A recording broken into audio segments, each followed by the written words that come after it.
এই দেশকে বাঁচতে গেলে একবার ইসলামী চেতনা নিয়ে বাঁচতে হবে।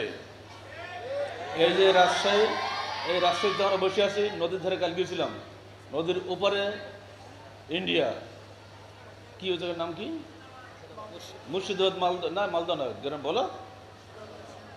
আরে বাবা কথা বলো না কেন তোমরা,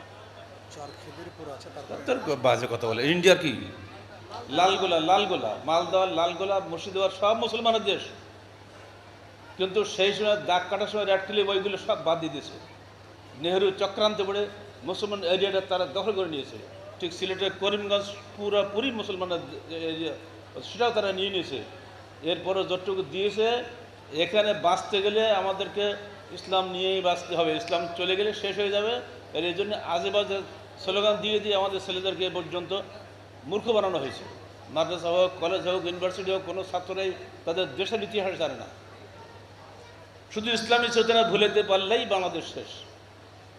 তাই এদেশের স্বাধীনতার চেতনা হলো ইসলাম। স্বাধীনতার চেতনা কোশ্চিনকালে মানুষের বানোয়ার চেতনা নয়। এই চেতনা যেন অক্ষুণ্ণ থাকে, মাননীয় ধর্ম উপদেষ্টাকে আমরা সেই দাবি জানাবো। আপনি আপনার শুধু মন্ত্রণালয় নয়, ইসলাম সব মন্ত্রণালয়ে কাজ করবে।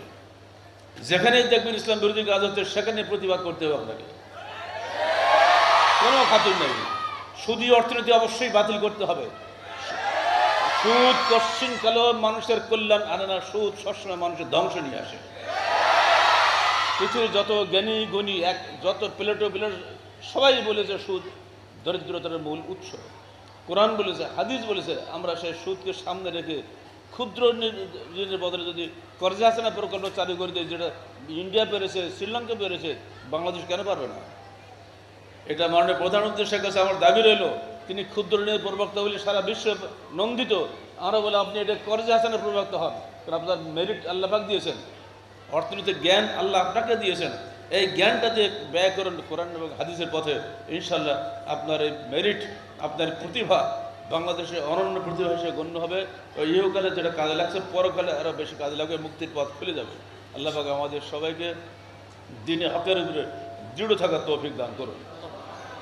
শেষে মাননীয় ধর্ম উপদেষ্টাকে আমি পুনরায় ধন্যবাদ জানাচ্ছি আমাদের এখানে আসার জন্য, এবং বলে দিচ্ছি এটা আপনার নিজের জায়গায়, রাস্তার ধারে বসবাস করে, এয়ারপোর্টে এখান থেকে যেতে হয়।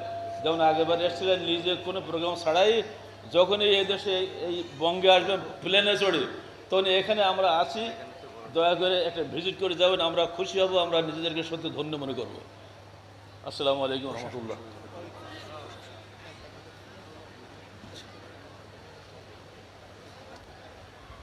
সম্মানিত সুধীমণ্ডলী, এতক্ষণ যাবৎ আমাদের এই আজকের মতবিনিময়, মাদ্রাসা পরিদর্শন ও মতবিনিময় সভা অনুষ্ঠিত হলো।